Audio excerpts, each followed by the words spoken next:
In this video, we're going to talk about the type of problems where they ask you for what value of c is f of x continuous. So let's quickly review the main idea behind continuity. So a graph is continuous if you can draw it without picking up your pencil, right? So something like that is continuous. Whereas something like this, I get to here, and then I have to pick up my pencil, put it back down. That's not continuous. There's a break in the line. And specific to this type of problem, for what value of c is f of x continuous, you're going to typically have a line, a curve like this, where there's a hole at one point, and then the graph continues on. And what you're doing by picking a value of c to make it continuous is to make it so that you could draw this without picking up your pencil, right? So if you picked this as the point to fill in, that would not work, right? Because you would be drawing the line, you get to here, you'd have to pick up your pencil to fill it in, pick it back up to get back down. So that's not where you would want to draw it. You would just want to fill it in right where the hole is. The hole is right there. So the value of c is the y value, the f of x value. That's what you're picking, okay? So let's do a specific problem. So we're going to have f of x. It's going to equal 1 over x plus 1 over 5 all over x plus 5. This is going to be for x not equal to 0 or negative 5. And we're going to have f of x equals c at x equals negative 5. Okay? So it's a piecewise function. All right, so remember we want to get a graph and we want to see what needs to be filled in. Okay, so this is hard to graph in this form, right? This is confusing. So let's simplify that.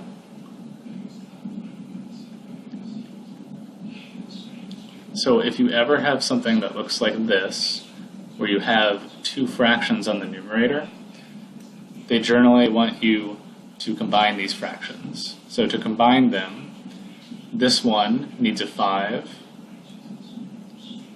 and this one needs an x. So multiplying by 5 over 5 and x over x.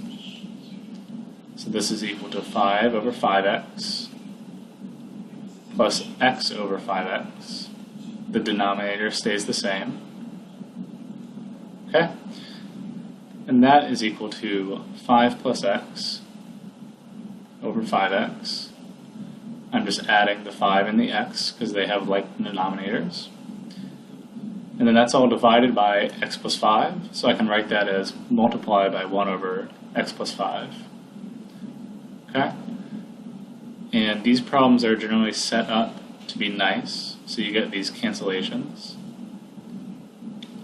And what we are left with is 1 over 5x. That's a lot more simple than the original function, the way it was defined, right? So let's rewrite that. Now f of x is going to be 1 over 5x. I'm just replacing what's here with this simpler version. It's the same thing. This is when x is not equal to 0 or negative 5. And it's equal to c when x is equal to negative 5. Okay, now we can graph this. Right, so 1 over 5x is a lot easier to graph than this original way of writing it. So f of x, right, so 1 over 5x when x is not 0 and when x is not negative 5. So let's say that is x equals negative 5. We know that there's going to be a hole there because we don't know what c is yet. But 1 over 5x in general would look like this, right? Hyperbola. So f of x is going to look like this. Not defined at 0. Like that, okay?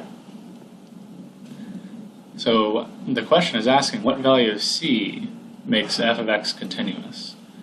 Well, if we were drawing this curve and we wanted to not have to pick up our pencil, right? We're trying to fill in a point at x equals -5.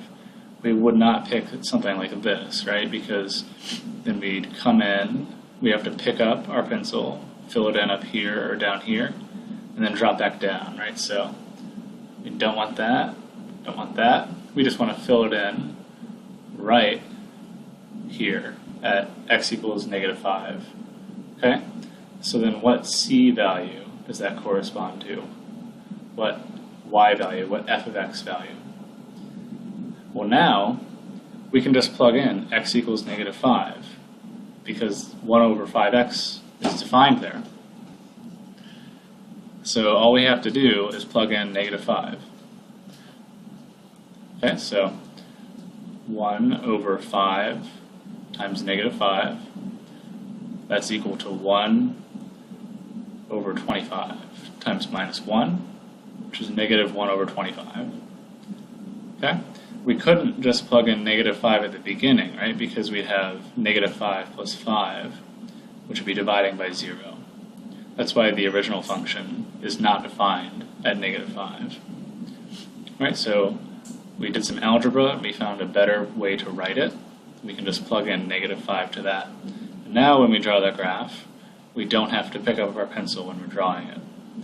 Right? So c equals -1 over 25. That is the answer.